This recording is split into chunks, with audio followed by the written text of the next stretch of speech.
Olá, estamos iniciando o processo de discussão do segundo grande tema a ser abordado em nosso congresso, o socialismo petista, um conceito que está presente desde a criação do partido há 27 anos. A ideia do socialismo vem de longe, faz parte da tradição dos trabalhadores no Brasil. As primeiras associações operárias do século XX já defendiam ideias socialistas, lutando por salários, direitos e vida digna. O pensamento e a prática socialistas estiveram presentes nos últimos 100 anos, nas lutas sociais e políticas, na obra de artistas plásticos, músicos, escritores, arquitetos, acadêmicos e pensadores. O socialismo tornou-se uma referência para milhões de pessoas, identificado como uma sociedade mais justa e fraterna. Foi na luta contra as ditaduras, contra a desigualdade e as injustiças de toda a ordem, pela criação, ampliação e garantia de direitos e pelas liberdades civis e democráticas, que os partidos de esquerda assumiram o socialismo como alternativa ao capitalismo. O PT já nasceu com propósitos radicalmente democráticos e comprometido com a luta pelas liberdades políticas e os direitos sociais. Este compromisso radical com a democracia nos fez lutar pela superação do capitalismo e pelo socialismo como possibilidade de realização da justiça social e da democracia plena. A Carta de Princípios de 1º de maio de 1979 já deixava isso claro. O PT afirma seu compromisso com a democracia plena, exercida diretamente pelas massas, pois não há socialismo sem democracia e nem democracia sem socialismo. No seu primeiro encontro nacional, o PT opta por não ter uma definição única sobre socialismo e define princípios que deveriam guiar o processo de construção da proposta socialista. O socialismo que queremos se decidirá por todo o povo, como exigência concreta das lutas populares, como resposta política e econômica a todos os anseios que o PT seja capaz de responder. O socialismo que queremos não nascerá de um decreto, nem nosso, nem de ninguém. Será definido nas lutas do dia a dia. Terá que ser a emancipação dos trabalhadores. A libertação dos trabalhadores será a obra dos próprios trabalhadores. No quinto encontro nacional, realizado em 1987, o PT aperfeiçoou as formulações acerca do socialismo. Realizou uma análise detalhada do capitalismo brasileiro e as relações entre as classes sociais no país, indicando a importância de luta pela hegemonia. Para extinguir o capitalismo e iniciar a construção do socialismo, é necessário, em primeiro lugar, realizar uma mudança política radical. Os trabalhadores precisam transformar-se em classe hegemônica e dominante no poder de Estado. Não há qualquer exemplo histórico de uma classe que tenha transformado a sociedade sem colocar o poder político, Estado, a seu serviço. O PT rejeita o socialismo burocrático e a ideia do partido único, mantendo o entendimento da luta por hegemonia política. Quando falamos que o socialismo e o poder se constroem na luta cotidiana, estamos nos referindo ao fato de que muitas das formas econômicas, sociais e políticas da nova sociedade surgirão das experiências de luta da classe contra o capitalismo. O sétimo encontro nacional ocorre depois da entusiasmante campanha de 89, nos marcos de uma intensa ofensiva neoliberal no Brasil e no mundo. Com a queda do Muro de Berlim e o colapso em curso na União Soviética, o PT avança nas formulações sobre o socialismo petista e reafirma o compromisso com a democracia como questão estratégica. Realiza uma profunda crítica ao capitalismo, à social-democracia e ao socialismo burocrático.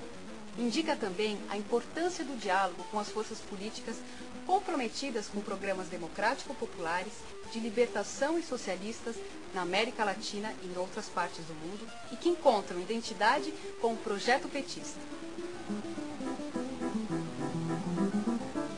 O primeiro congresso do PT reafirmou o já definido pelo sétimo encontro e desenvolveu a elaboração de um conjunto de questões importantes para o pensamento socialista em escala mundial. A necessidade de superação dos processos de degradação da natureza e o uso de tecnologias limpas. A crítica à globalização e aos processos de reestruturação produtiva. O advento das novas tecnologias. A realização da reforma urbana e da reforma agrária em articulação com uma nova matriz energética a necessidade de superação da hegemonia norte-americana por meio de uma nova ordem econômica, política e jurídica, impulsionada também pela luta dos povos latino-americanos. O primeiro congresso apontou ainda a importância dos movimentos que o PT vinha desenvolvendo para articular os partidos de esquerda no continente. Os encontros de São Paulo e Cidade do México foram as bases para a organização do Fórum de São Paulo, que é hoje um espaço de articulação da América Latina. Nesse sentido, colabora com a construção de um novo internacionalismo, fundado em valores, sujeitos e agentes políticos que estejam empenhados em construir uma nova civilização. O primeiro congresso dá continuidade às formulações anteriores. A reflexão segue afirmando o socialismo como alternativa ao capitalismo e negando as experiências do socialismo real e da social-democracia. Novamente, a democracia é afirmada como meio e fim. Quanto ao desenvolvimento, o PT entende que apenas a combinação entre o planejamento estatal e o mercado orientado socialmente será capaz de propiciar o desenvolvimento econômico com igualdade na distribuição de riqueza. As formulações estabelecidas no segundo congresso em 1999 enfatizam a elaboração de um programa democrático e popular. A crise política, econômica e social brasileira só terá solução com a vitória do campo democrático e popular. Trata-se agora de impor, na disputa eleitoral, uma derrota às elites, abrindo no país uma alternativa de governo democrático e popular. A realização de reformas profundas na sociedade brasileira implica quebrar ou limitar o poder de grupos dominantes. Esse processo, por sua radicalidade, é parte de uma revolução democrática. Sabemos que não basta chegar ao governo para mudar a sociedade. É necessário também mudar a sociedade para chegar ao governo. Sob essa orientação política, realizamos o combate ao neoliberalismo e o esforço pela execução do programa democrático e popular nas experiências de governos municipais e estaduais, nos parlamentos e na luta social. Durante os anos 90, no Brasil e na América Latina, o neoliberalismo enfrentou cerrada oposição da esquerda.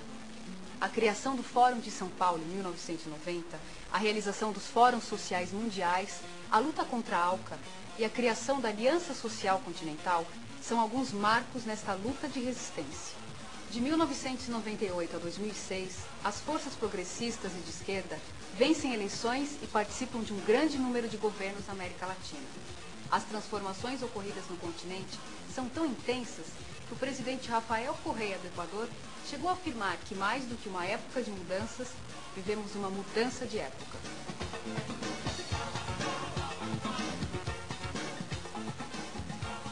A existência de vários governos progressistas na América Latina atualiza a necessidade de discutir as alternativas ao capitalismo em escala mundial. Por essa razão, retomar o debate sobre o socialismo petista é um dos grandes desafios do terceiro congresso e se insere no esforço maior de formulação da esquerda. Essa tarefa deve mobilizar as energias libertárias disponíveis em nossa sociedade, no continente e em todo o mundo.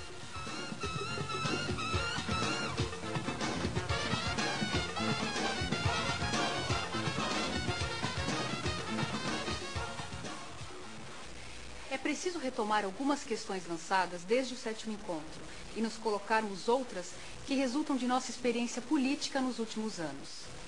Em que medida as nossas formulações sobre o socialismo estão servindo como uma referência para a atuação cotidiana do militante petista, nos movimentos sociais, nos parlamentos, nos governos e na construção partidária? Como analisamos o desenvolvimento do capitalismo nesse período de hegemonia neoliberal? Como avaliar, em particular, seus impactos sobre o meio ambiente, a qualidade de vida, a democracia e a paz mundial?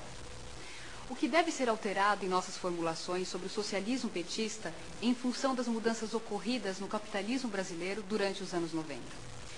Como combinar o objetivo socialista do nosso partido com o nosso projeto de desenvolvimento para o Brasil? Em que medida a reconstrução do planejamento estatal, a regulação do mercado, a economia solidária, o cooperativismo e a economia popular estão relacionados com nossa concepção de socialismo? Como ampliar a esfera política de participação social? Como deverão ser as instituições políticas? Como assegurar que socialismo, humanismo e ética se combinem com as práticas democráticas na ação política? É para discutir estas questões, clarear os pontos de vista e avançar no conceito de socialismo que estamos participando desse congresso. Vamos ao debate.